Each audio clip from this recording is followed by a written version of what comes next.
الله به وبعلومه وبركاته في الدين والدنيا والآخرة وآله ومشايخنا وأصولنا ولفتوح.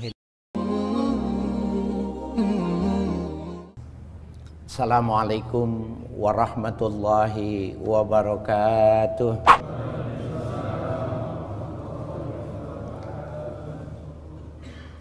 Bismillahi wahdah, nahmaduhu hamdan yuwafi ni'amahu wa yukafi mazidah.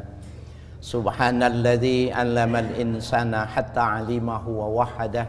Wa nusalli wa nusallimu ala nabiyyina Muhammadin sallallahu alaihi wasallam zil haudi wasyafa'ah wa ala alihi wa sahbihi nujumil bahirah, amma ba'du.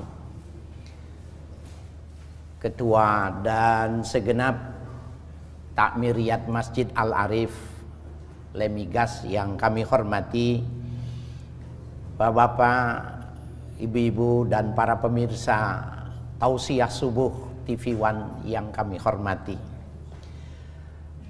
Pada pagi hari ini kita akan membicarakan tentang memilih media Islam sebagai rujukan. Sebuah materi yang barangkali secara kontekstual sangat tepat sekali berkenaan kita akan memasuki tahun politik 2024. Ya, bulan Februari insyaallah kita akan memilih pemimpin baru. Nah, betapa informasi menjadi sangat urgen, menjadi sangat penting bagi kita umat Islam ketika yang ditampilkan, yang disajikan kepada kita itu tidak ada filternya. Nah, oleh karena itu judul ya, tema yang kita bicarakan ini menjadi sangat penting untuk kita bicarakan. Jangan sampai kita menjadi orang yang menyesal dengan langkah, dengan pilihan, dengan sikap yang kita tentukan. Secara prinsip Al-Quran mengajarkan kepada kita, tahun politik atau tidak tahun politik, Allah memberikan dasar prinsip kita bermasyarakat itu, fas'alu ahla dzikri in kuntum la ta'lamun. Itu prinsip doa. Fas'alu, bertanyalah kalian, ahla dzikir, ahli zikir, orang yang banyak mengingat Allah. In kuntum la ta'lamun, bila kalian belum mengetahuinya. Nah, ulama-ulama tafsir mengatakan ahlu zikir itu pertama cirinya mereka itu zul ulum wa tabahhur, orang yang memiliki ilmu dan luas ilmunya.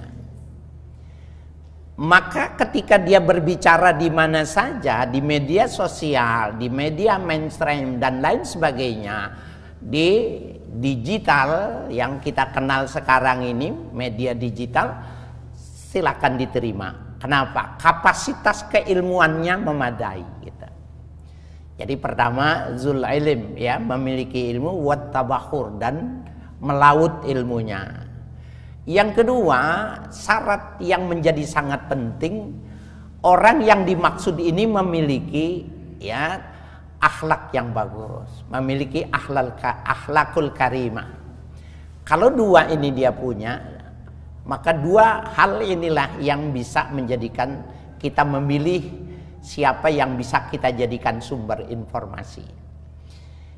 Ya, Bapak Ibu sekalian dan para pemirsa dimanapun Anda berada,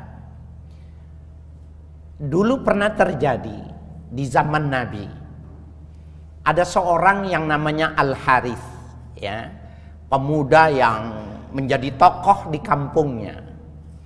Kemudian dia berkenalan sama Nabi, simpatik dengan Nabi, kemudian dia mau mengikut Nabi.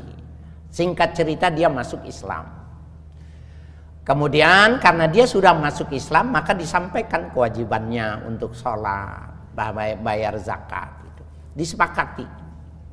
Pulanglah ya Al-Haris ke kampungnya memberikan kabar tentang agama baru yang dibawa oleh orang yang punya tipologi luar biasa ini. Nah, pada masanya, pada waktunya, maka dia wajib mengumpulkan zakat. Maka Nabi mengirim ya Khalid bin Uqbah untuk menjumpai Al-Haris, membantu dengan pasukannya ini membawa ya zakat yang mesti diserahkan itu tadi. Tetapi si Khalid bin Uqbah ini penakut, badan gede ya, tapi hati kecil.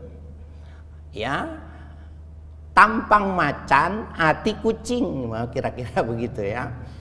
Di tengah jalan dulu kan nggak seperti ini Pak, padang pasir. Kalau dia bawa duit, bagaimana ada penyamun, resikonya mati. Maka karena dia takut, dia buat cerita kepada Nabi bahwa Al-Haris tidak mau membayar zakat. Dan Al-Haris bahkan mengancam kami ini semua sehingga kami pulang. Maksudnya supaya urusannya selesai gitu. Kemudian Nabi mengirim satu perwakilan yang lain ya untuk mendatangi Al-Haris ini. Ternyata ketemu di jalan. Ketika dia ditemu jalan, si Haris ini sedang membawa zakat yang mestinya memang mengeluarkan itu. Jadi terbukalah kasus Khalid bin Uqbah ini, yang karena dia takut maka dia membuat rekayasa, berita hoax disebarkan, tujuannya supaya tidak kena beban gitu. Subhanallah, Bapak Ibu sekalian dan para pemirsa, maka turunlah ayat ya ayyuhalladzina amanu in ja'akum fasikun fatabayyanu. Hai orang-orang yang beriman, Nabi diingatkan, bila datang orang yang fasik, jadi dia muslim, apalagi non muslim.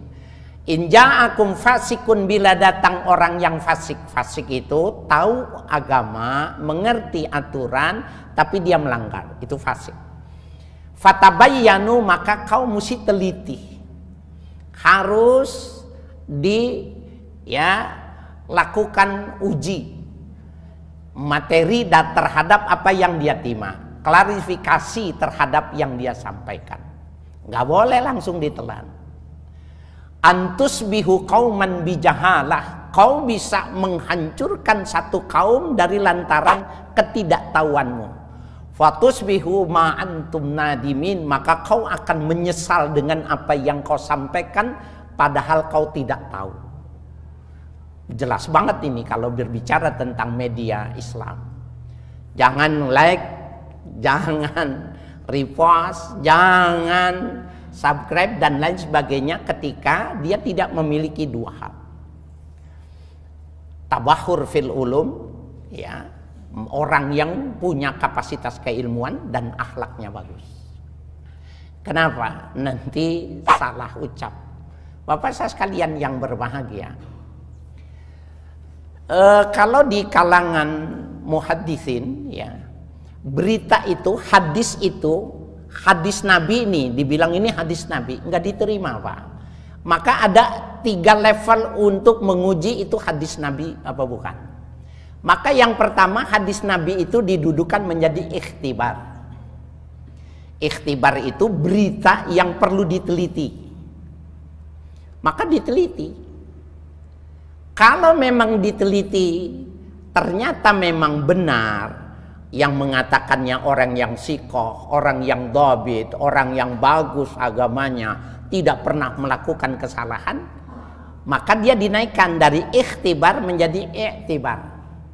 I'tibar itu untuk ya diluaskan lagi, diperbandingkan dengan yang lain, sesuai tidak dengan Al-Quran, bertentangan tidak dengan hadis-hadis yang sahih. Kalau lulus baru naik yang ketiga itu lil i'tibar, untuk diambil, lil ihtijaj, untuk diambil sebagai hujjah, untuk argumentasi. Kelihatannya sederhana nih Pak,